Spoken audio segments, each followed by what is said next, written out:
pharin zo ngai zo ting le na ta len ki vui mang kha in na te ta len ve kan lau chu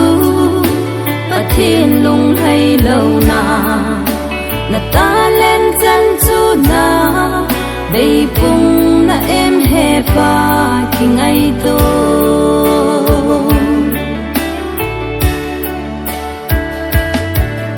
o ka zo na van choi ke ma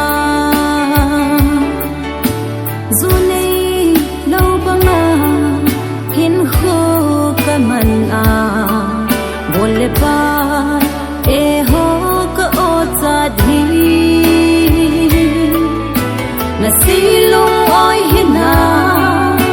ka den da thu zo bo he pa na ta len chu ki be khat o lein him ke la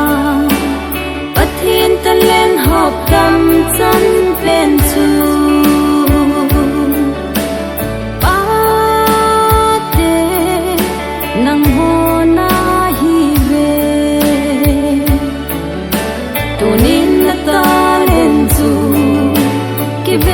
pharin zo ngai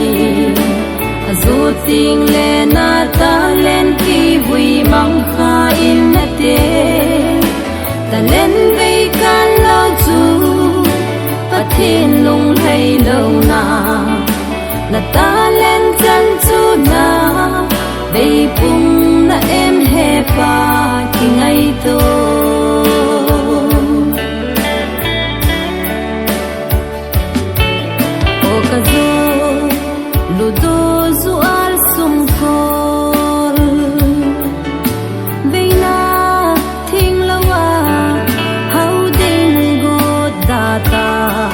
pagkai lung thay lâu na ho sang in vai cha ta apaka to chen khom zo u de he pa ji su to chen khom ka nom zo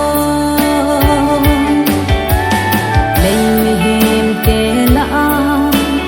pathin ta len hop tam chan len chu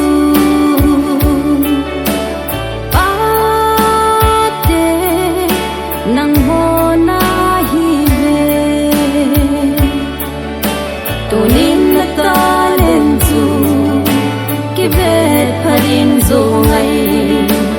zo ting le na ta len ki vui mang kha in na te ta len ve kan lau chu pathin lung hay lâu na ta len chân chu na bay pung na em he pa ki ngai to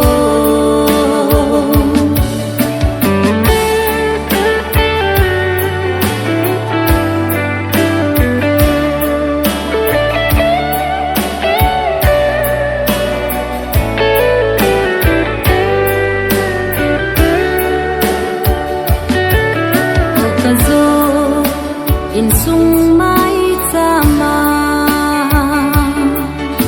pakai kin le sa na ho nei hilin chu ting ke man chi na kamudin til dang zo si sang in pakaya kon chi na he pa ka dei sa zoi nei hil sing o